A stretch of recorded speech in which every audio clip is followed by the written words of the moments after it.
अब आप क्या करेंगे, आप अपनी कैमरा की लाइट बंद करेंगे, ठीक है।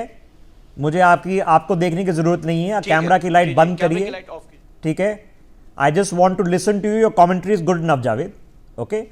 Now what is obvious is that further along the LOC, where in Kupwara you can see the street lights are still on, so there isn't a total blackout, but in Poonch it's a total blackout. Now let's put Deepak on the left side please and keep Javed on the right side, okay.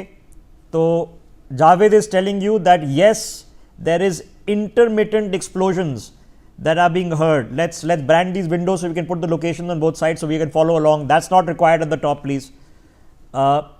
So Javed is telling you Kupwara is quieter, there is firing going on, but it's intermittent. In Poonch, we are being told it has been going on quite aggressively for several hours. What we have witnessed ourselves are muzzle flashes, obvious muzzle flashes. What we have witnessed are flares which are being deployed because there's total pitch black. Now, we certainly have infrared technology to monitor what's going on, but not every trooper has an infrared headset. So the old technology which is lobbing flares is still utilized by both armies, as well as the security forces, which in this case is the Park Rangers and the BSF, who are also deployed along certain sections of these stretches, which are further down towards the south as we get closer to the international border. Okay, let's go back to Deepak. Deepak, अब आपको पूंछ में क्या सुनाई दे रहा है? What are you listening to there?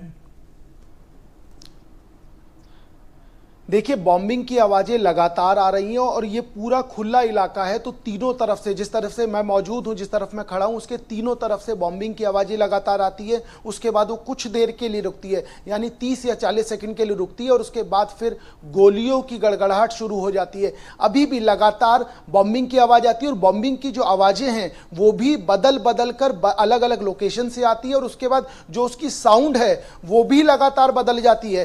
पहले जो आवाजें आती हैं वो कम रहती है, उसके बाद दूसरी या तीसरी जो आवाज सुनने में आती है वो इतनी भयावह होती है कि हम लोगों को खुद लगता है कि ये किस और गिरा है या किस और जा रहा है। क्योंकि अभी लगातार जिस इलाके में मैं मौजूद हूं, पुंछ के बॉर्डर के इलाके में, वहां पर भी लगातार यही स्थिति हो रही है कि जो आवाजें हैं वो अलग अलग लोकेशन से आ रही हैं और जब वो आवाजें अलग अलग लोकेशन से आती है तो जो साउंड की वाइब्रेशन है या जो साउंड है वो अलग अलग होती है। पहले धीमा सुनाई देता है, उसके बाद जो साउंड है अगली बार जब बॉम्बिंग होती है तो उसका साउंड बहुत ज्यादा बढ़ जाता है और उसके बाद लगातार फायरिंग शुरू हो जाती है। अब ये किस जगह से हो रहा है, कैसे हो पा रहा है, ये बता पाना बहुत मुश्किल है, लेकिन एक बात स्पष्ट है, जो पाकिस्तान का इलाका है वहां पर पूरी तरीके से ब्लैकआउट कर दिया गया है, वहां पूरी तरीके से अंधेरा है। मुझे याद है 2 दिन पहले जब सीज फायर का उल्लंघन किया गया था पाकिस्तान द्वारा, उस समय भी यही स्थिति देखने को मिली थी। जो पाकिस्तान के गांव हैं, जो पाकिस्तान के घर हैं,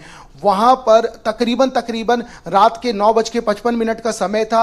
उस समय फायरिंग होती है एक बार 55 मिनट के आसपास, उसके बाद 57 से 58 मिनट, क्योंकि मेरी आंखों के सामने एक वाकया था, 58 या 57 मिनट पर फिर दोबारा फायरिंग होती है और उसके बाद 10:10 पर उन गांवों की लाइट दोबारा आ जाती है। तो कहीं ना कहीं इस तरह की प्लानिंग पाकिस्तान की तरफ से, और जिस तरह से कि एक तरह का इंडिकेशन हो सकता है कि लाइट बंद कर दी गई, उसके बाद फायरिंग और उसके बाद सीज फायर का जो उल्लंघन पाकिस्तान लगातार इन 12-13 दिनों में करता रहा है, उसके बाद वहां की लाइट शुरू हो जाती है। अभी भी जो पुंछ का इलाका आप देखिए, सुन सकते हैं कि लगातार इस तरह की आवाजें इस पूरे पुंछ का जो इलाका है, इस पूरे इलाके में सुनाई दे रही है।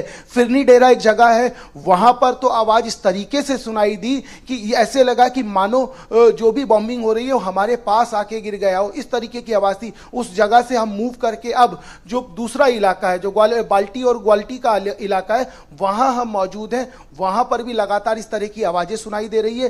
पहले बॉम्बिंग की आवाजें, फिर शेल की आवाजें और उसके बाद कुछ लाइटें दिखाई देती हैं, कुछ लाइट दिखाई देती है और लाइट दिखाई देने के बाद जो स्थिति है उसके बाद फायरिंग शुरू हो। Let me now, so we are getting a narration of what is in effect a hot zone, and